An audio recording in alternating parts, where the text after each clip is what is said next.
It is day 2, July 1977. Ben comes to see Sayid. Hurley's work shift has begun, so he is over here. A little bit later, Sayid is visited by Horace and Radzinski. I need you to tell me what you were doing out in that jungle. Ask him about the model. Radzinski. I got this. Sayid doesn't answer the questions. Horace gives him an hour. If he doesn't speak, they will take it to the next level. We see that Jack meets up with Kate and they both go to the cafeteria. Horace goes to talk to LaFleur, who suggests to take Sayid to Oldham. LaFleur goes to the security office, sends Phil out, and talks to Sayid alone. What are you doing? When I tell them I got your confession, I need them to believe that you didn't give it up easy. What confession? We're gonna say you were trying to defect.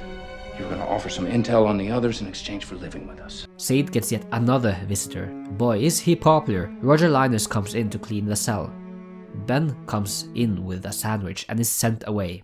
After the hour is over, LaFleur comes in with Phil, Horace and Radzinski. Then they will take a Dharma van and take off. Quite far actually. They're going to the south side of the island, where Oldham lives. So they will pass the main valley and various other locations and come here, in very familiar territory for the 815 survivors.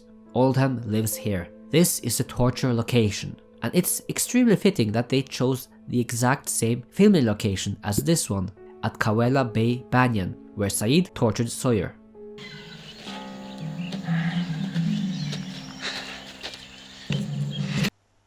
I love that there's a cloud that goes in front of the sun in this scene, kinda eerie, in a way visually suggesting the drug taking the effect. The same drug was likely administered at the Hydra station in room 23 when the Dharma Initiative captured other hostiles and brought them in here for brainwashing.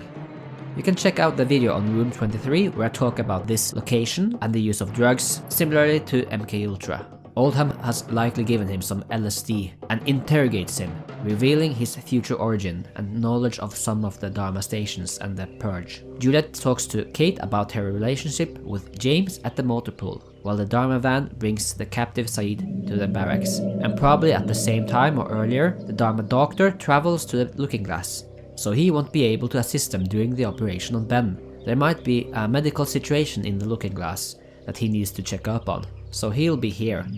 It is now evening. Let's talk about Jin. We haven't seen him for a while. He's been driving around the entire day and wasn't even at the security office. He's desperately trying to find the Algira plane and son. And he might have been all over the island. He might have witnessed Richard at some point, asking him about it. I think Richard knows that Jin is part of the same time traveling group that Sawyer is part of, and not really an original Dharma employee. Jin's a man who knows the island pretty well by now, and I want to flashback to 3 years ago.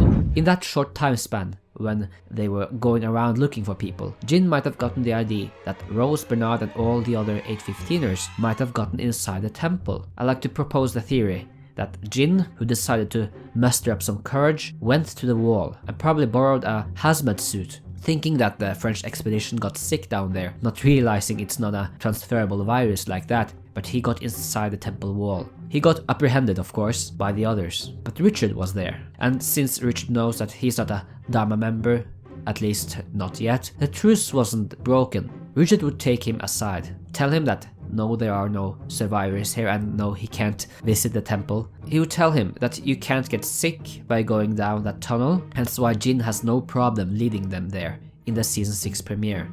But Richard would also escort him down to the north wall instead and guide him out the other way through the secret passageway. This is how I would explain that Jin, for some reason, knows that there's a secret passageway in the episode Lighthouse. How do we get in?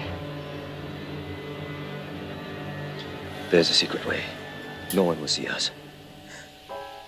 Information that none of the characters had until Jacob told Hurley and only Hurley about this. I don't think Jin was at the temple on this day. Jin would return back to the barracks at night. After several Dharma folk vote to execute Sayid, Sawyer tries to let him escape, but he refuses. While Sawyer asks Kate why they came back to the island, Ben sends a burning Dharma van into a house.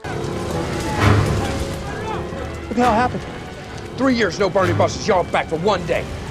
Get on that hole. A massive group will take care of the burning house. There's also an off-screen scene where Ben will take him through the sonic fence, because Sayid will be off in the jungle for a few episodes. And now Jin is here. Sayid jumps Jin takes his gun and shoots Ben. One of the best endings in season 5.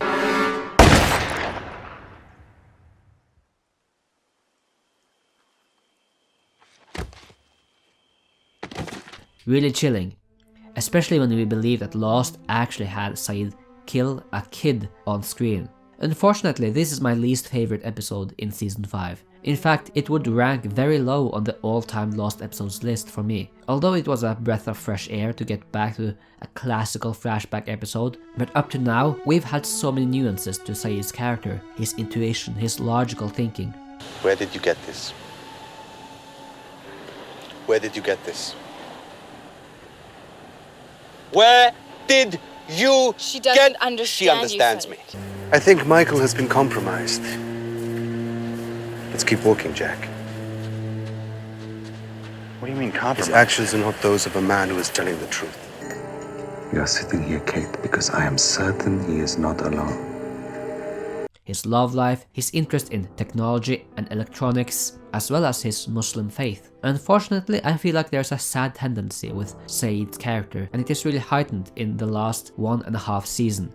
The concept of Flanderization, as the Wiktionary calls it, the progressive exaggeration of a single trait or set of traits of a fictional character until it overtakes all other characterization. A term coined from Ned Flanders, who started like a good-natured Christian to a parody, a religious fundamentalist where all his quirks became his character, although they've toned it down in later seasons. But I know that this last episode is focused on the killing side of Sayid, to further emphasize the dramatic cliffhanger. But this character is so much more complex than the murderer he is portrayed in this episode. Sayid's storyline from now on and through season 6, and especially season 6, was heavily criticized by the audience. The zombie Sayid storyline was not popular. If you disagree, then feel free to comment, or if you have other ideas on how they should have rewritten Sayid's character in season 6 or in season 5 or in this episode, feel free to say so. It's all subjective. The episode that comes after this does the opposite. Kate as a character has been criticized on the show before, especially with the love triangle, and many were scared that her arrival on the island would yet again start a new triangle. But I feel like whatever happened gave much more depth to her character. Lily's acting was terrific, as well as developing Kate further so that she has an arc and a conclusion in the final season. But that's for next week.